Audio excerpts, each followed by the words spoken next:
নরসিংদী থেকে মাত্র 710 টাকায় চলে আসলাম নীল জলরাশির জায়গা লালাখালে। কিভাবে আসলাম এত অল্প টাকায়, চলেন সম্পূর্ণ ভিডিওটি দেখা যাক। বর্তমানে বাজেটের ভিতর লালাখালে ট্যুর হতে পারে আপনার জন্য বেস্ট ট্যুরের ভিতর একটি। রাত 8টা বাজে ট্যুরের প্ল্যান করে 10:30 আমরা চলে আসি নরসিংদী রেলওয়ে স্টেশনে। আমাদের কখনোই প্ল্যানিং করে ট্যুর দেওয়া হয় না, এখন প্ল্যানিং করে একটু পরেই বেরিয়ে যেতে হবে ট্যুরের উদ্দেশ্যে। তো যেহেতু প্ল্যানিং ছাড়া ট্যুর, টিকিট কোথায় পাবো, তাই বিনা টিকিটেই অপেক্ষা করছি ট্রেনের উদ্দেশ্যে। সিলেটগামী উপবন এক্সপ্রেস ট্রেনটি 11টায় আসার কথা থাকলেও 15 মিনিট বিলম্বে 11:15 আসে নরসিংদী স্টেশন। তো আমরা এখন উঠে যাই ট্রেনে। যেহেতু আমাদের ট্রেনের টিকিট নাই, তাই নিচেই কোনো রকম বসে ট্রেন ভ্রমণটি করতে হবে। তো ট্রেন চলতে চলতে যখন টিটি মশাই আসে, জনপ্রতি 250 টাকা করে দেই তাকে, এবং শ্রীমঙ্গল যাওয়ার পরেই ট্রেন মোটামুটি খালি হয়ে যায় এবং আমাদের সিটেরও ব্যবস্থা হয়ে যায়। তো বাকিটা সময় বেশ ভালোভাবে জার্নিটা কমপ্লিট করি। তো সকাল 5:20 চলে আসি সিলেট স্টেশনে এসেই হাঁটতে হাঁটতে চলে যাই হুমায়ুন চত্বরে। সেখানে গিয়ে তাজমহল রেস্টুরেন্ট থেকে সকালের নাস্তা করে নিই। জনপ্রতি 50 টাকার ভিতরেই হয়ে যায় সকালের নাস্তা। যেহেতু এটা খাবার খরচ, তাই ভ্রমণ খরচের খাতায় নাই ধরলাম। নাস্তা শেষ করতে করতে দিনের আলো হয়ে যায় এবং এসে পড়ি সিএনজি স্ট্যান্ডে। সেখানে এসে দরদাম করে 1500 টাকার বিনিময়ে নিয়ে একটি সিএনজি, এবং এই ট্যুরটি চেষ্টা করবেন 5 জন মিলে দেওয়ার জন্য, তাহলে কিছু টাকা সেভ হবে। কিভাবে সেভ হবে তা সামনে গেলেই বুঝতে পারবেন। যেহেতু 5 জন যেতে পারবেন সিএনজি করে, তাই জনপ্রতি খরচ হবে 300 টাকা। এবং সিলেটের রাস্তার সৌন্দর্য উপভোগ করতে করতে চলে আসলাম লালাখাল নৌকার ঘাটে, এবং এখানেও মার্কেটিং করে আপনাকে নৌকা ম্যানেজ করতে হবে। 2 জন যান অথবা 6 জন, নৌকা ভাড়া কিন্তু সেম, তাই 5 জনের ট্যুর প্ল্যানটা হবে বাজেট ফ্রেন্ডলি। তো 800 টাকার বিনিময়ে নিয়ে নিলাম নৌকা, যা আমাদেরকে 2 থেকে 3 ঘন্টা নাগাদ ঘুরাবে। যেহেতু 5 জন আসবেন, জনপ্রতি খরচ হবে 160 টাকা করে। আর নৌকা নিয়ে ঘুরার সময় যে ভিউ দেখবেন, তা আপনার মন ছুঁয়ে যাবে। আল্লাহ তাআলার সৃষ্টি কতটা সুন্দর হতে পারে, তাই আপনি ফিল করতে পারবেন এখানে আসলে। তো ট্রেন ভাড়া 250 এবং সিএনজি ভাড়া জনপ্রতি 300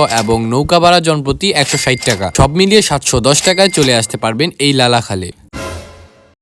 লালাখাল ভ্রমণের জন্য এখনই মুখ্য সময়। সামনে বৃষ্টি আসলে কিন্তু এই পানির নীল কালার পরিবর্তন হয়ে যাবে, তাই আজকেই প্ল্যান করুন ট্যুরের এবং রাতেই বেরিয়ে যান লালাখালের উদ্দেশ্যে। ধন্যবাদ।